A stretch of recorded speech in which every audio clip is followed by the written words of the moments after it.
কলগাছিয়াৰ হাওৰাচৰাত বেকী নদীৰ বিধ্বংসী খহনীয়া অব্যাহত।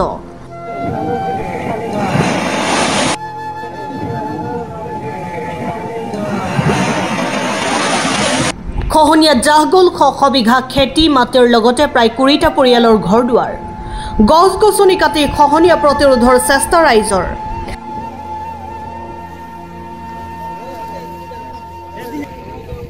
কাণখাৰ নাই জনপ্ৰতিনিধি আৰু বৰপেটা জিলা প্ৰশাসনৰ। বৰপেটা জিলাৰ কলগাছিয়াৰ ৰাজহ চক্ৰৰ অন্তৰ্গত হাওৰাচৰা গাঁৱত বেকী নদীৰ খহনীয়াই কালৰূপ ধাৰণ কৰি চপৰে চপৰে খহাই নিছে শ শ বিঘা মাটি। বিগত এক সপ্তাহত উচন কৰিছে প্ৰায় 20টা পৰিয়ালৰ ঘৰ দুৱাৰ। ভুক্তভোগী পৰিয়ালে ঘৰ দুৱাৰ হেৰুৱাই সৰ্বস্বান্ত হৈ পৰিছে যদিও কাণখাৰ দিয়া নাই স্থানীয় জনপ্ৰতিনিধি আৰু বৰপেটা জিলা প্ৰশাসনে।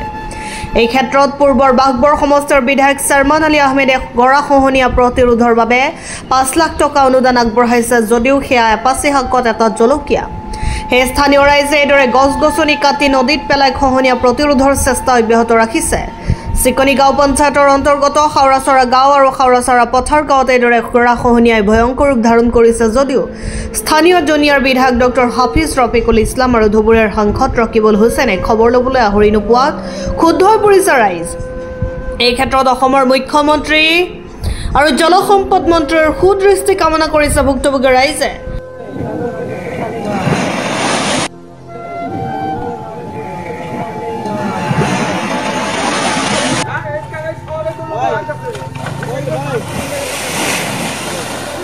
আমাৰ ইয়াতে ধৰক আজি 2 বছৰ ধৰি গৰাখহনীয়া হৈ আছে। আমি ইয়াৰ পৰা প্ৰতিবাদ কৰি আছোঁ। চৰকাৰলৈ আমি অনুৰোধ জনাইছোঁ। যোৱা 27 জুন তাৰিখত মই বৰপেটা জিলাৰ উপায়ুক্ত মহোদয়ক আমি মেমৰেণ্ডাম দিছোঁ। তাৰপিছতো আমাৰ গৰাখহনীয়া ৰোধ কৰাৰ কাৰণে বিভাগীয় কৰ্তৃপক্ষৰ পৰা ইঞ্জিনিয়াৰ আহিছিল। তেখেতসকলে ইয়াতে পৰিদৰ্শন কৰি গৈছে।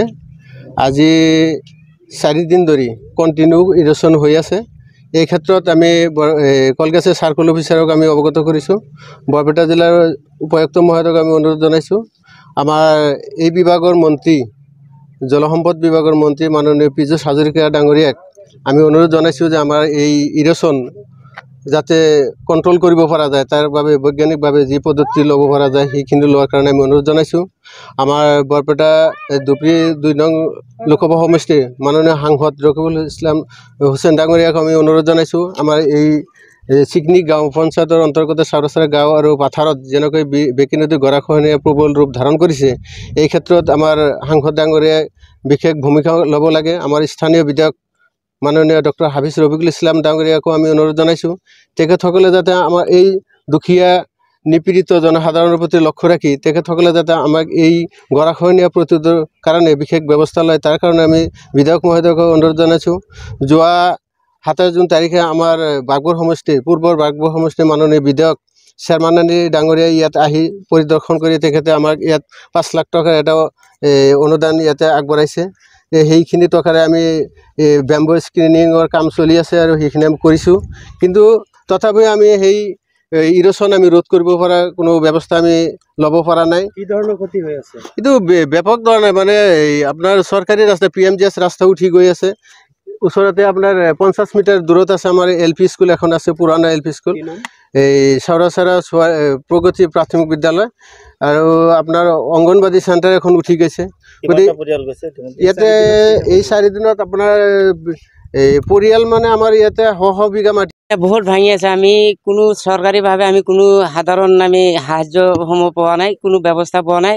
বহুত মানুহ চাওক ঘৰ বাৰী ভাঙি পেলাই ৰাস্তা ৰাস্তাই ঘৰ এনে ৰাখি পেলাই ৰখি আছে। আমি কিমানটা পৰিয়াল গৈছে? ইতিমধ্যে আপোনাৰ ধৰক এইকেইদিনত 20-25টা মান গেছে। আগত তো 100 মান পৰিয়াল গুচি গৈছে ইয়াৰ পৰা। আজি ৰাইজে গৰাখহনীয়া কাম কৰি আছে। মানে আমাৰ শৰ্মান আলী ডাঙৰীয়াই আমাক 5 লাখ টকা অনুদান আগবঢ়াইছিল। সেইখিনি পইচাৰে সামান্য পইচাৰে কি হ'ব পাৰে কওক? আমাৰ ইমান নেতা আছে, আমাৰ ইয়াত কোনো সুবিধা দিয়া নাই। নেতাবিলাক আমাৰ আহি নাচালেও একদিনো যে এই মানুহকেইটাৰ ইমান দুৰ্গতি আমি অলপ যাই চাই আহোঁ। আমাৰ কি কয়, আমাৰ বিধায়ক আমাৰ এই ML সাহেবও নাহে, ইপিনে আমাৰ এই MPও নাহে। আমাৰ বহুত দুৰ্গতি। আমি চৰকাৰক বিলম্বভাৱে অনুৰোধ জনাইছোঁ যে আমাৰ ফালে অলপ দৃষ্টি নজৰে সহ নজৰে চাই আমাক কিবা ব্যৱস্থা কৰি দিয়ক, নহ'লে আমাৰ ৰাইজসমূহ একদম খুব দুৰ্বিগত দেখা গৈ আছে। মহিবুল ইছলামৰ ৰিপৰ্ট এনি লাইভ।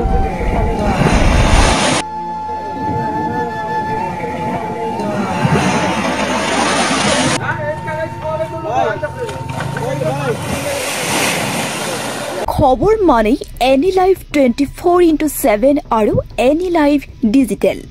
যিকোনো খবৰৰ বাবে যোগাযোগ কৰক 9387734920 আমাৰ এই নম্বৰত।